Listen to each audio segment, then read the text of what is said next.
Enjoying the wonderful refreshments from Treat Cafe and each other's stimulating conversation, but unfortunately Gasta sessions move very, very quickly.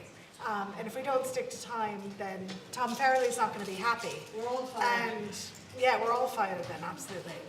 So this session is going from 2 to half 2, and at half 2 we're going to go back to our breakout sessions into the classrooms, but we're actually not coming back together again after that in one space.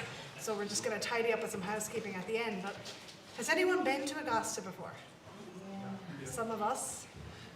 Okay, the rest of you are in for a surprise. So we're going to say nothing of that. We're not going to time keep. The Gasta master himself, Tom Farrelly from MTU, is here I don't know what to call you actually. I don't.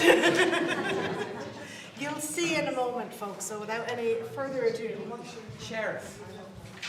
Ladies and gentlemen, how many times have you been at a conference and you're sitting there and you're saying to yourself, I think if you're the next speaker up, I wish to Jesus that chairperson would tell the person to shut up. It really never ceases to amaze me that how many people who are professional educators can, for the life of them, just shut up. And they kind of, just 1 minute, and 2 slides to go, and they are going to dig that hole, that's the hill they're going to die on. Enough of that shite. What we have here is 5 minutes means 5 minutes. That's rule board number 1, and there'll be a lot more of them coming in. 5 minutes means 5 minutes. And you're probably feeling a bit sleepy after the meal there. No, excellent meal, and thanks very much to CESI, excellent meal. So we're going to be a little bit of involvement here, because it's not just me telling you time is up. Bryan, it's all of them. So what we'll do here, now as I said, there is also a serious thing here. If someone comes up with a message there or something that's of interest to you, reach out to the person. You know, I'd say, because this is based, the one principle that Gasta is based on is the story of the person writing to the mother. Dear Mammy, I'm sorry for writing such a long letter. I didn't have time to write a short one. So what we'll do is we will count down on scale here. We'll go, hey, no, 3, Carey, Cooey, shout Gasta at the loudest of your voice. When there is 30 seconds to go, I'll stand over here. When there's 30 seconds to go, I'll put my hand up. That's just telling the person 30 seconds to go. When there's 10 seconds to go, I will come up here, counting down silently. And when the 5 minutes is up, I will get the whole crowd, not just me. We'll count down, hey, no, 3, Carey, Cooey, stop. And that is it. I don't care if you have a letter from your mammy, you have only 3 more slides, or the third secret of Fatima is up there on the screen. It's over. So even if some of these are rubbish, and looking at some of the front row, I'd say the bar is quite long. Right? Let's put it out there. Even if they're rubbish, it's over in 5 minutes. I think that's a fair deal. So we'll start off something fairly handy here. So where's Kate there? Kate, will you, if you don't mind, you can do my timekeeping just to start me off there. Excellent. Are we all ready? Do you all understand? I know the rules are very complex here. Get the hands up. Everybody get the hands up. Shake them out. Now I will watch people here and I'll get the ball, I'll stop the whole thing and we'll start again. Are we ready? Yeah. I'm watching. Are you ready? A hey! A no! A tree! A car! A curry! Gasta! You can start. Thank you. Tá achas orm a bheith an seo. My cat is very curious, and it's a quality that I very much admire. And it's something I've come to appreciate in how I work, in my own work. Because I've realised that it's my curiosity that allows me to take little small steps, because if I thought too far into the distance, I'd be completely overwhelmed by that. Whereas my curiosity just allows me to see this just the next step in front of me. So I learned a long time ago that the best place for me to be is out of my comfort zone. Not too far out of my comfort zone, but just a bit out of my comfort zone, because that's where I learn. That's where I'm stretched a little bit. I maybe stretched a bit too much anyway, but It's the best thing for me. But there's an interesting thing here because I reckon there's a window of opportunity. Because I get anxious about all sorts of stuff. But there's a little window where my curiosity is just slightly more than my anxiety. And that's when I tend to say yes to stuff. So things like doing this Gasta is definitely one of those things. Before I talk myself out of it, okay? And in my practice, what curiosity looks like is this, I think. And this has sort of become my philosophy, I guess, where I'm noticing stuff and I'm wondering about it. And it just seems to be an ever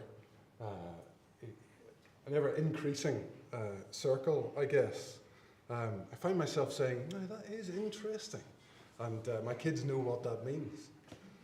But it's that same sort of wonder that made me think, well, I wonder could I deconstruct my Ulster beginnings of growing up in a troublesome place, I guess. And so I set aside some time every day to try to explore some of those memories that I had and to make sense of them, I guess, because I've been living in London for 20 years and it's a part of me that I'm trying to make sense of. And so I ended up creating a bunch of cartoons, as is what I do. And I'm friendly with the Cartoon Museum in London and they suggested, why don't you make that into a zine? So I wrote a zine about a Protestant like me learning to speak Irish in my local Irish centre in Lewisham. And I wrote another zine about Protestants and Catholics and how we were so polarised whenever I was growing up and how I see those things now. I wrote another zine about the 1798 rebellion, which is so rich history that I knew nothing about and yet I think has so much to offer in terms of how we live together. And I wrote another zine about potatoes, because I love potatoes. And about Angorta Moor and the Great Hunger.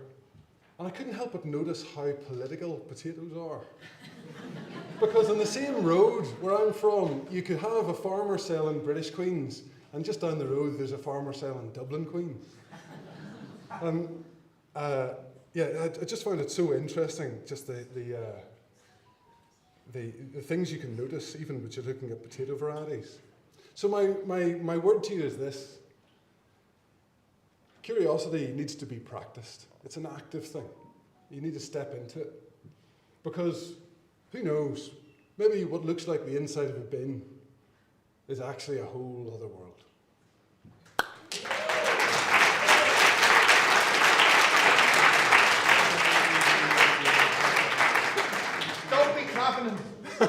He came in under time. He denied you the opportunity to pull the rope. The ideal Gasta is 5 minutes and 5 seconds. How long was that? I don't know. Oh, Farrelly. Yeah, brilliant. Well done. Oh, well done. And as I said, it's particularly, I've been delighted with this because it's like the blank checkbook and pen. No one goes home here empty-handed. So there's a beer mat. I've been dusted, and more importantly, some badges here saying I've been dusted, because anybody can be a presenter. Bryan is now a gusted here. Well done.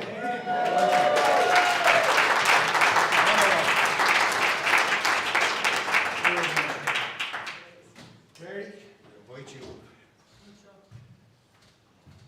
So, Mary is at home here from, well, Sligo, was that all 8 to you there now? All 8. Did I hear you have 11 slides? Challenging set. Normally, she should have 5 minutes. Traitors in the front. She should have 5 minutes, but will I be nasty and give some indeterminate time? You know what, look, I'm in your house today. Right, we're going to get the hands up. A little bit more work here now because I can see that sort of dinner's sticking a bit in the belly. We're going to go start off to the left and the right, okay? They're very enthusiastic. We're going to start with the hay on the left. Are we ready? A hay, a doe, a tree, a car, a cooey, Gasta! Feel like a rabbit in the headlights there. Mochaneelach, what does it have in common? I have groans already. This sounded like a great idea when I came up with the title. Not so sure now. So what does the Mochaneelach have in common with AI? How many people have seen Des Bishop, Mochaneelach? Okay, I'm preaching to the converted then.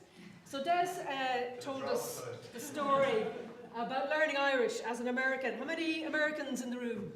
Hey! How many Gaeilgeoirs in the room? Okay, surprisingly small number. Okay, so I'm not going to insult too many people. So Des talked about learning Irish, and everybody asked him, how's the Irish going? And he would say, not too bad. And they were kind of, really?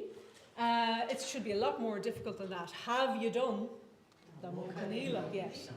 So he was terrified about the Mochaneelach before he ever came across it, and he went and made it his business to find out what was this thing called the Mochaneelach.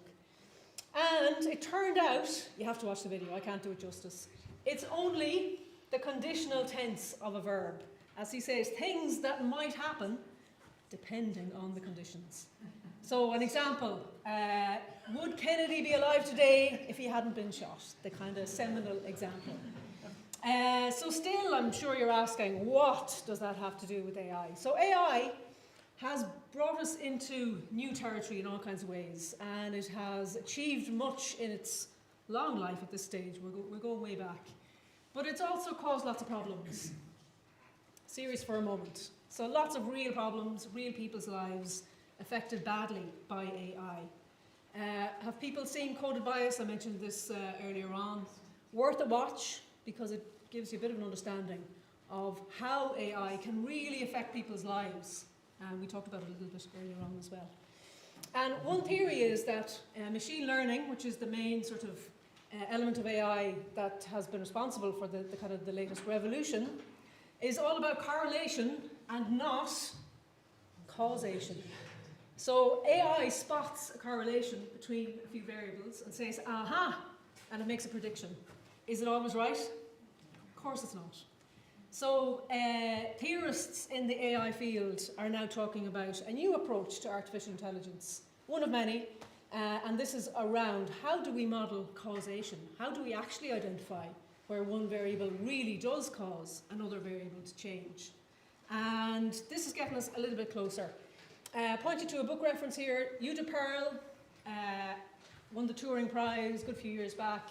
He's leading the charge on this, and he's written a book called The Book of Why. So machine learning, AI, generally has been asking what questions, what's the data showing us, instead of asking why questions. And he says, look, we are all smarter than our data, we're all smarter than AI. And the best way to understand ourselves, and maybe also to understand AI, is to look first to ourselves and try and understand ourselves, and one way to do that is to maybe emulate ourselves. But the main thing is to love the questions and keep asking why. He even has a ladder of causation. So he says AI at the moment, can you still hear me, is down here. It's in the association level where we're just seeing correlations, and then AI is jumping to conclusions and a lot of the time getting it wrong. So this is the association level. This is down at the bottom of the ladder of causation.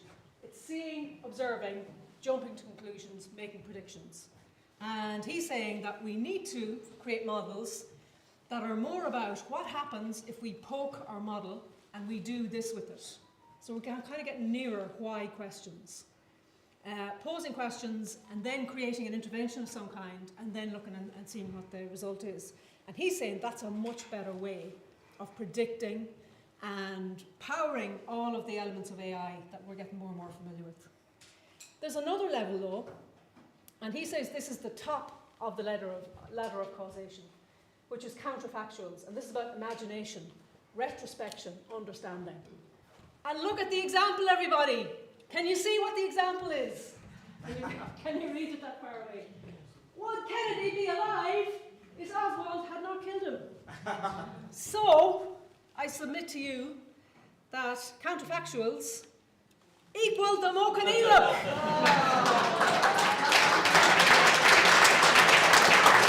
Wait. 10 seconds. 2 3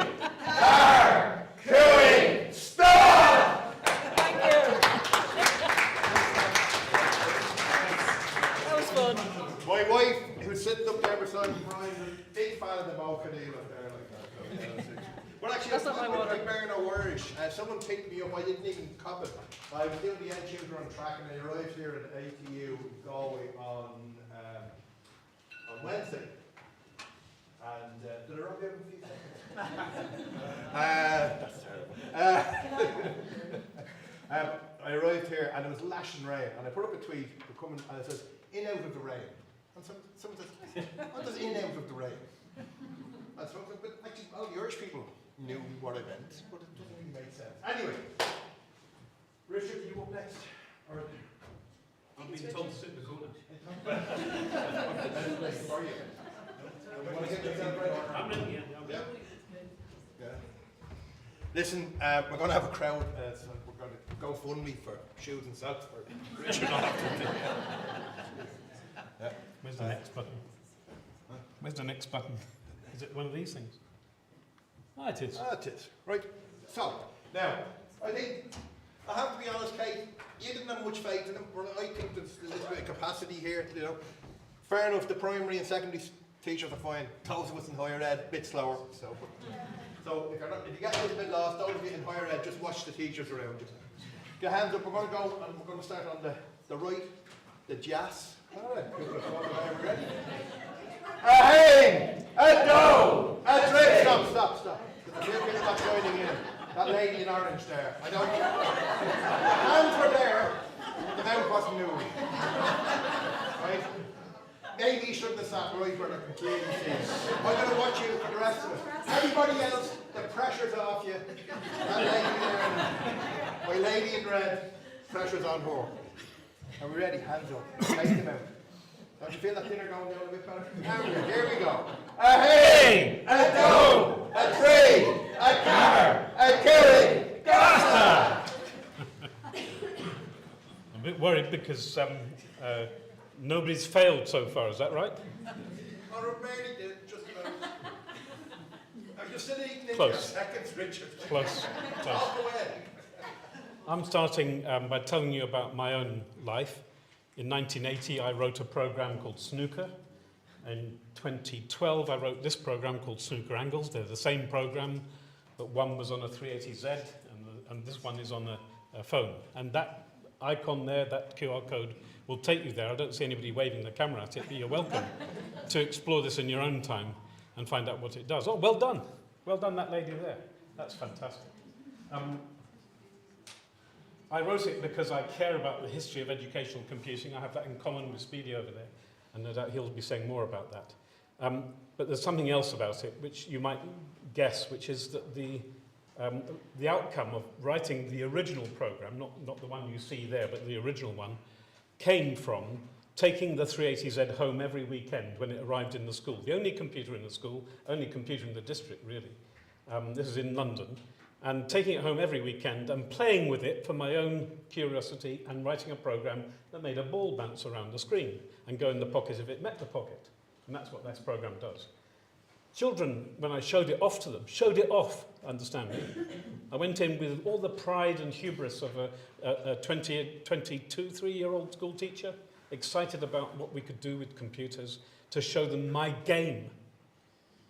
They started playing with it, went to the cupboard, pulled out the protractor, started holding up against the screen, trying to get the angle right to get the ball in the pocket. I couldn't persuade them to use protractors in my maths teacher. But I showed them this program, and they were busy learning away on their own what the angles were, how to estimate them, what kinds of degree, in the bearings world, 0 to the top, round to 90, that kind of stuff. All of that knowledge was being imparted by this game that I've written. And that started my career in educational computing. Now, fast forward to 2019, I was involved in a project where we were taxonomizing all the computing concepts we thought there were. This is the work of, what's the name of the fellow in England? Miles Berry. He wrote it.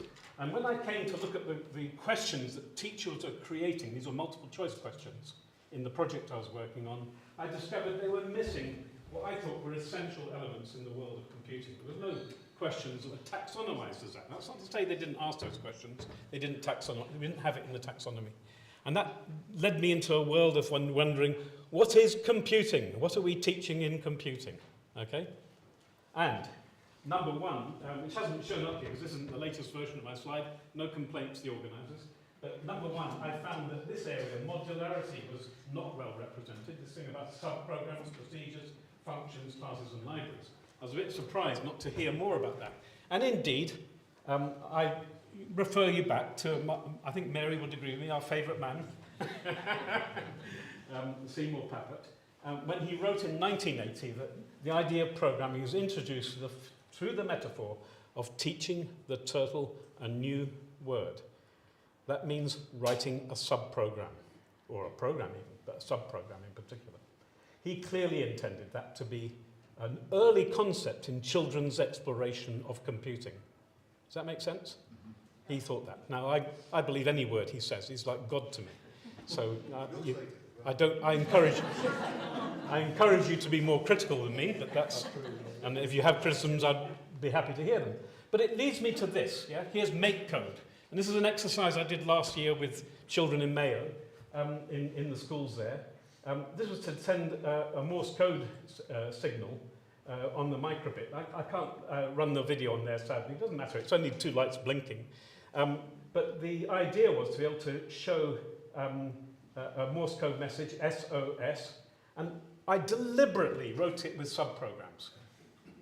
And I invite you to, I mean, you'll get these slides later, so if you don't get all of that right now, but some of you, I hope, are ahead of me, okay?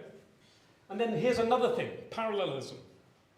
Same thing, make code. This time it's to make, this is the lighthouses blinking. Those 2, by the way, are Jupiter and Saturn. And this was sometime around before Christmas. And then the lighthouses were blinking on the microgrid down here. And that's how I did it with those 2 parallel programs. Okay, so my question to you, this is my last slide, is if you're a teacher of those things, what's your fulfilling life activity? And what's the answer? Hey! Competing! 3, 2, 1.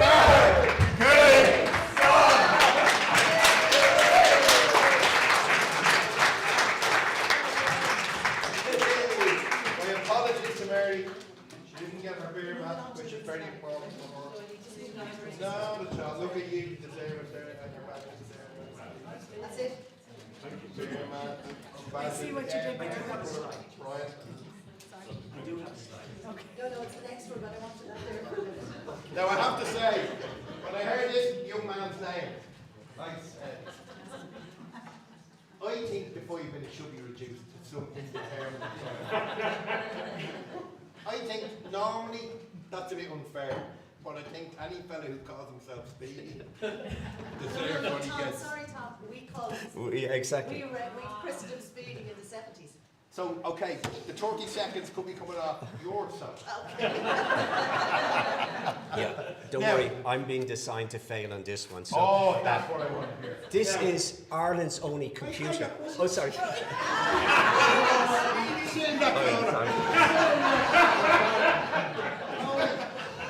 At least Richard knew his place. You can bring it nowhere. I'll let you back up. It'll probably be a good one.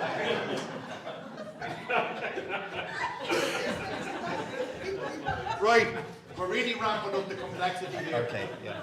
Because for the turtle stitchers, turtle stitchers, it's going to get very complicated for you. Okay, it's going to get very, very complicated. So we're building up in the complexity. So we'll be going up on the hand, down on the dog, up on the trigger, down on the car, up on the cooey, and down on the Gasta. But I want a big flourish. Big flourish, right? Think of it, this is sort of movement equivalent of big hair in the 80s. Not my memories, but others. Are we ready? Get the hands up. Be ready to go. Hey! No. You actually get up. Hey, Jim said they were intelligent. So I want you to be in a crouch pose. Crouch. Are you ready? Hey! A three! A two! Gasta! Right, I can go now. Okay, so many thanks for having me and welcome home, because this is where CESI started over 50 years ago. fantastic. Actually, it's where the global village began in Galway in 1907 when we had the first connection, and we have that in the museum, between one side of the Atlantic and the other, with the regular wireless connectivity with Morse code that was mentioned by Richard earlier. And so in the Computer Museum, which is a fantastic resource for schools, we have schools visit us every week, and it's in the other university. We look at Star Trek, science fiction becoming science reality. We look at the beginning of satellite connectivity with the Telstar. We look at the beginnings of immersive technologies with the Power Glove from 1989. We look at the gaming technology, Nintendo, Atari, PlayStation, through all the generations. We look at the first game invented for girls, Pac-Man, and there's a story that we don't have time, but there's so much there to tell about women, the hidden women, the histories of women in technology, the history of Ireland, the history of Galway, all the things that have played a big part. But I'll just take one example, is this phone. And young people get really excited when you tell them there's a history there. So when we're talking about digital futures, which we are today, we have to look at digital past. Where did it all begin? So we take a phone like this, a smartphone, and we look at where it came from. We look at the first handheld mobile music device, the transistor.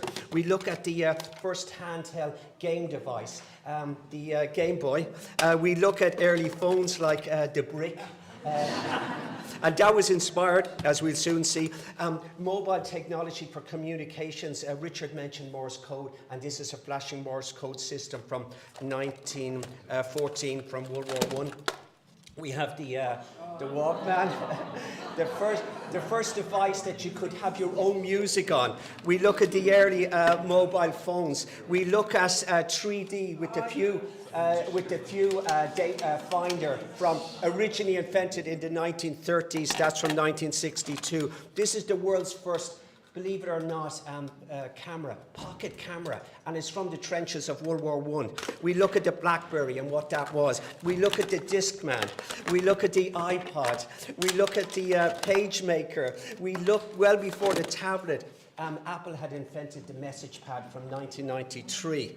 We look at the Sinclair calculator. That was the beginning of the Intel chip. Everything could be processed and put on a table, and it was the arcade games that first started to use it, and the calculators. We look at the Discman that we now call Disperson. We look at...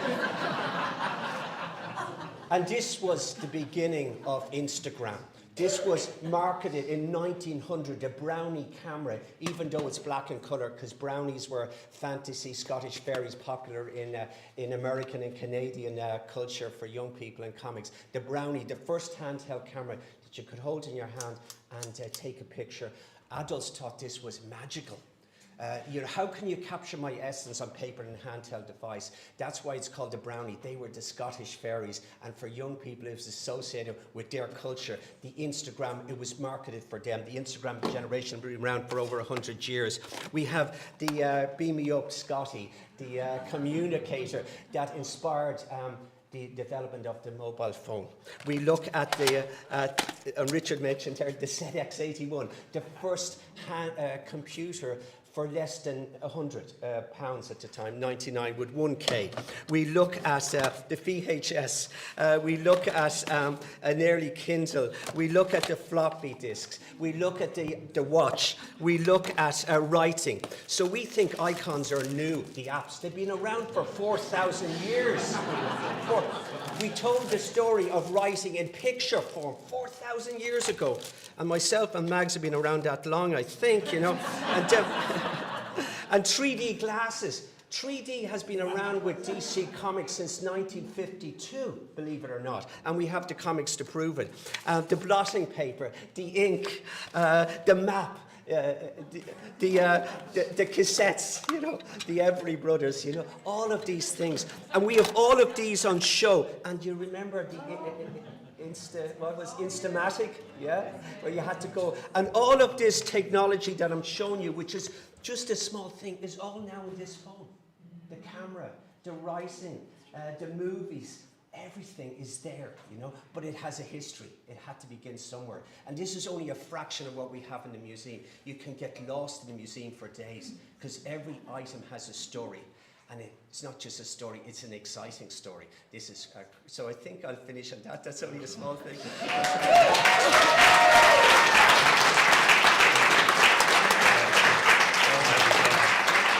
just before I go, I brought these items in my typewriter case. I was actually wondering, that was like the bag from Mary Poppins.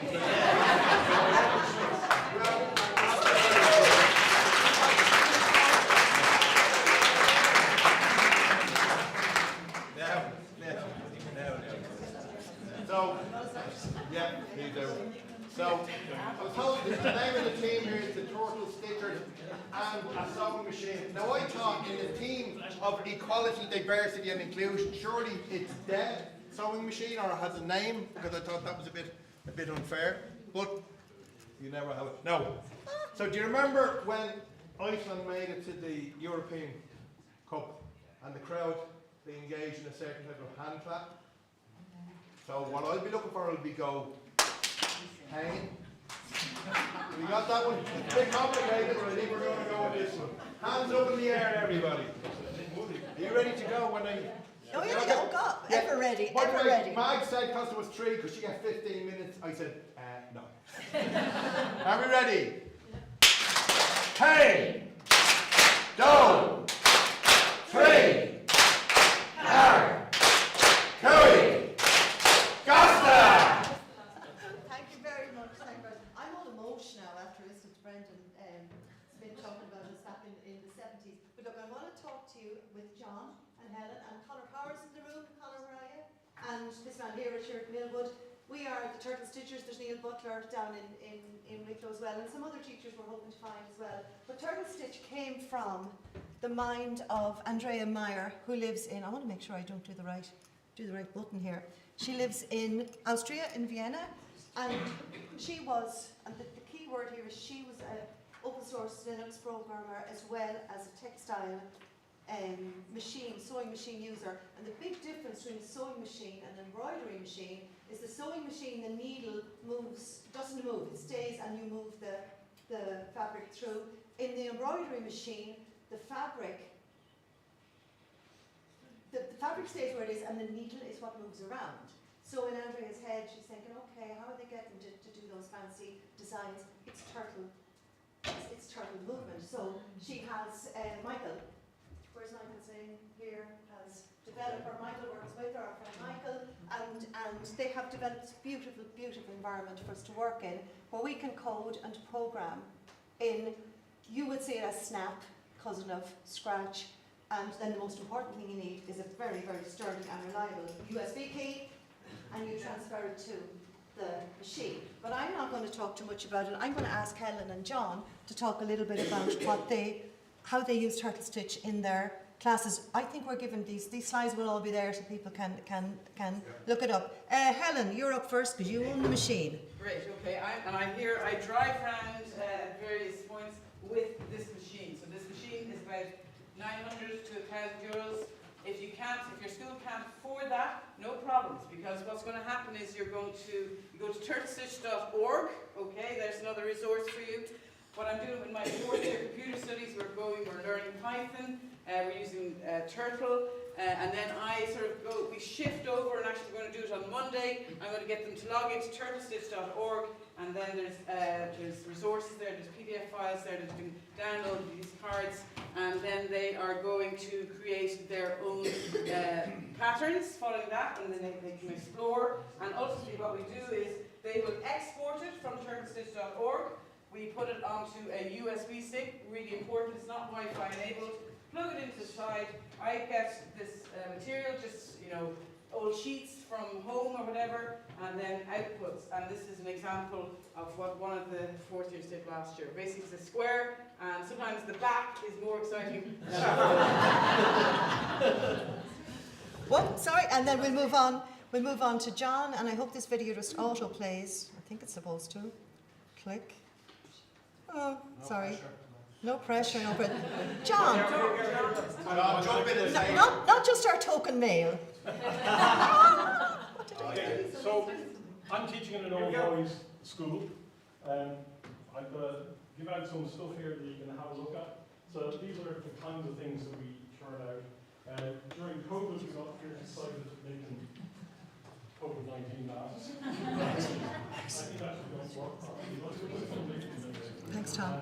You can also like these kind of things. This was putting in the CESI logo and everything up and that because it's still a regular one from me that I'll be in the staff room and I'll get on and say, sorry, I have to go teach the boys embroidery. I was a little bit concerned about that at the start, that how might they take that, but the reality is, for good or bad, they do not associate this with women because they've never seen a woman doing embroidery. They've never seen any woman doing it. So they turn out stuff like this and they get excited about it and they going out the door with a bit of stuff that they made, coded it first, and then they're going out with something physical, and they get a kick out of it. So I'm sticking with it. Thank you, thank you, thank you. I can escape from that. I don't know how to go back to embroidery, you know what I mean? Go like to the what's called people that have embroidery machines and you bring down that USB stick. So if you can't afford the machine, bring it down to those who make the patches. And also those who do business studies, you can make your crests. Will you find the slide? I've lost the slide. And the last thing, to bring it back to our beautiful Seymour Papert and Lowell, one of our colleagues in Turtle Stitch, we meet every month, we talk about how we use Turtle Stitch, is Cynthia Solomon. Hey! Hey! Doing stop!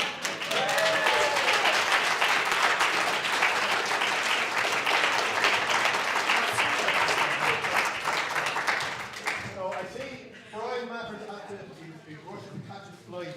I just want to give Mag, Sean, Helen.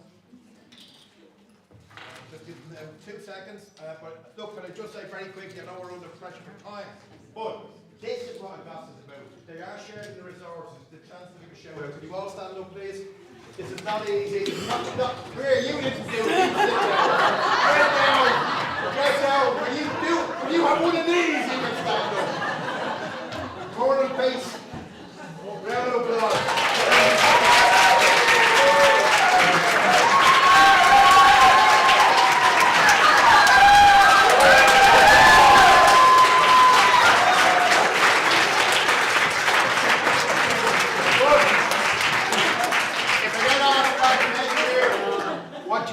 Are you going to take on the challenge, Monica Ward? I'm watching out for you. I want to see you do the job.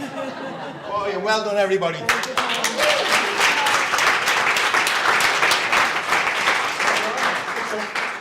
I just realised that the last person using this microphone was Bryan, and delicately move it back to my own height. Thank you, Tom. Thank you for bringing Gasta to us.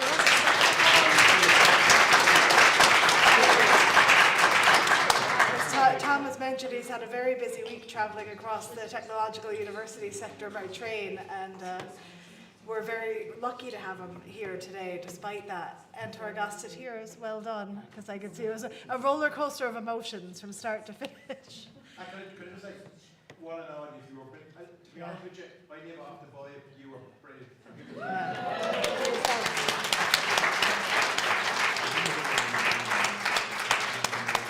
Folks, a couple of tiny bits of housekeeping for you. We won't keep you too long. That we're going out to breakout sessions now. We are obviously a little bit behind, so our session chairs in the room can just make a note of that, but we won't be coming back together, so just be conscious of people's time. But if it goes a little bit over, we're okay for now. If there's any food out there on the way out, you're more than welcome to take a few bits. Just to say, CESI, we will be an ATU next year in 2025. We don't have a date firmed up just yet. That's obviously a bit early to announce that. We'll have our AGM on the 13th in the evening. We'll be sending out an email to our mailing list. We have an event on Open Education Week next week, and we're hoping to plan a few more online events. Just to say, I'm looking, scanning the crowd. Pamela O'Brien is in the back if she wants to say anything about it, but just while I have the actual mic, the ICT and Education Conference in Turles is on Saturday the 11th of May. Save the date, Saturday the 11th of May, and we're tweeting that out and sharing that now for your reference. Anything to add, Pam? So it's the 11th of May. Our theme is creative transformation. We've got a STEAM meeting the evening before with maybe we could